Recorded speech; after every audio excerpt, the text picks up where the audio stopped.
Hi everyone, it's Jess here. Welcome back to my channel. Today I'm going to be doing a run through on how to knit the bubble stitch. This is a really fun and simple stitch to do. It's simply knit and purls with knit 4 belows. It gives a really cute squishy texture, and I'm going to show you today on how to knit the bubble stitch flat. So it is slightly different when you knit in the round, but this tutorial is simply going to be knitted flat. This is a rundown of the bubble stitch. So you can see that it is a 12-row repeat, and to knit it flat you do need to cast on multiples of 4 stitches plus 3 stitches on the end. So multiples of 4 means, for example, 4 times 4 is 16, and then you will have 3 stitches on the end, so that will equal 19 in total, for example. Now you can see that on row 6 and row 12 there is K4 belows, so that simply means knit 4 below, which is what I will be showing in the video, but essentially it's all knit and purls for the bubble stitch. You may like to refer back to this page as we move through the stitch pattern. To make my swatch, I'm going to be using 2 different colours, so I've chosen a lilac and a pale pink, and I'm using a size 12mm circular needles to make my swatch. As discussed earlier, this stitch count is multiples of 4 plus 3, so I am doing 15 stitches, so you could do the equation of 4 times 3 is 12, plus 3 stitches on the end is 15, so I'm going to cast on 15 stitches. So just remember to use a stitch count of multiples of 4 plus 3. I've now cast on my stitches, so this is the right side. As you can see, it has that nice clean braid, and on the other side is the wrong side. You can see that the ridges are quite bumpy. So we're starting with a row 1, which is a wrong side, and every wrong side is simply just purling across the entire row. And the wrong sides are always the uneven number in the row count, so that will be, for example, 1, 3, 5, 7, etc.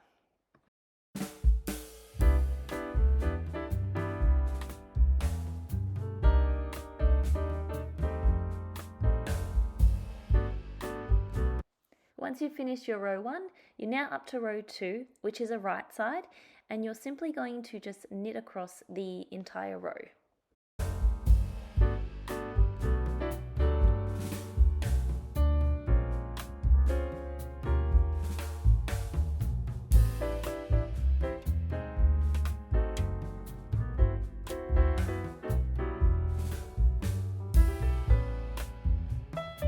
This is how it looks once you've done those 2 rows, so a purl row and a knit row. So you're now just going to work in the stockinette stitch, so purls on the wrong side, knit stitches on the right side, for a total of 5 rows in total. So work your 5 rows in total of stockinette, and we'll come back and we'll work those K4 belows together. So this is how 5 rows of stockinette should look for your knitting. Now you are up to a row 6, which is the row that incorporates those K4 belows. So we're simply going to start with knit 3 stitches.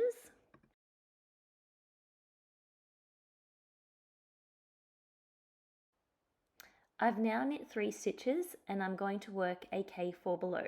So on the next stitch, push it off your needle and then unravel 4 stitches, just like this.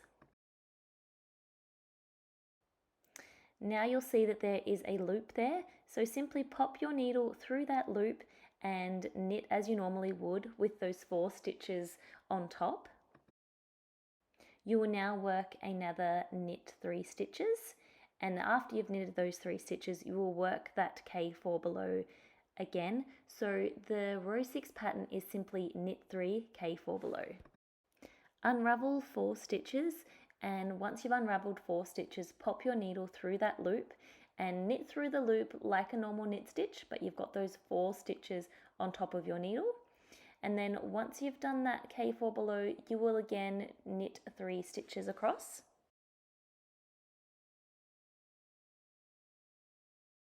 And the final 4 stitches of this row 6 is simply working a K4 below, so unraveling 4 stitches and knitting through that loop, and then knitting the final 3 stitches. So this is for a row 6. Row 12, which is the other row where K4 belows are worked, is slightly different.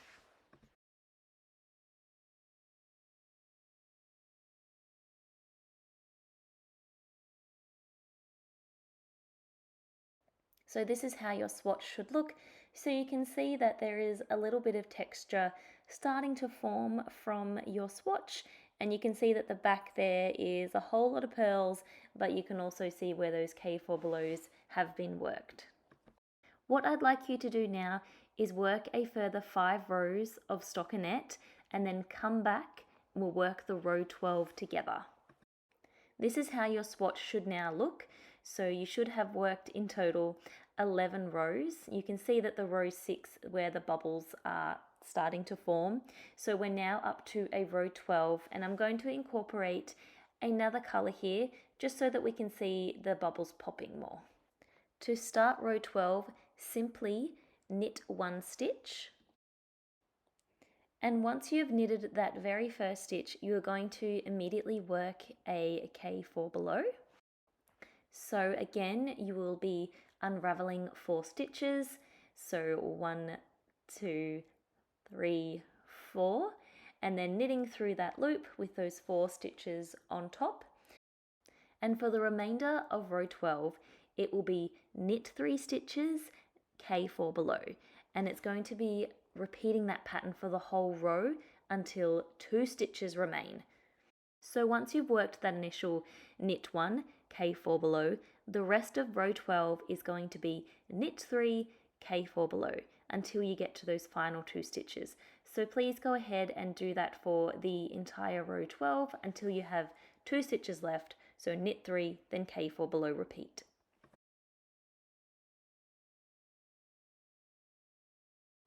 We're now up to those final 2 stitches, so we're going to work a K4 below, so unravel 4 stitches and then knit through that loop like you have been and have those 4 stitches on top. Just fix up my needle there. And for your very final stitch of row 12, you're just going to simply just do a knit 1.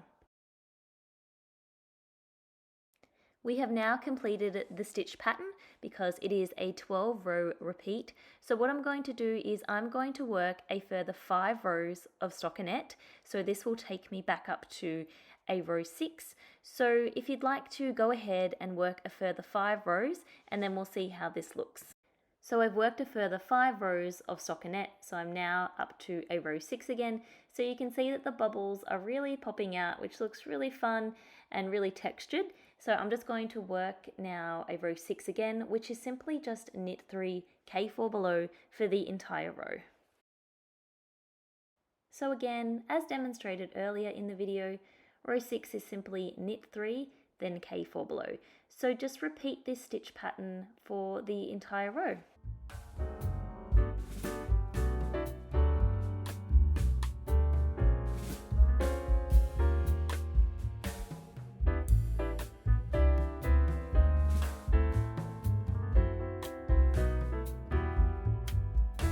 So you can see this is how my swatch looks after a further row 6. So feel free to repeat this pattern as often as you like. And I find when I use a few different colours in the bubble pattern, it really makes them stand out. I'm now going to cast off my swatch. So I just use the simple knit stitch cast off for the bubble pattern stitch.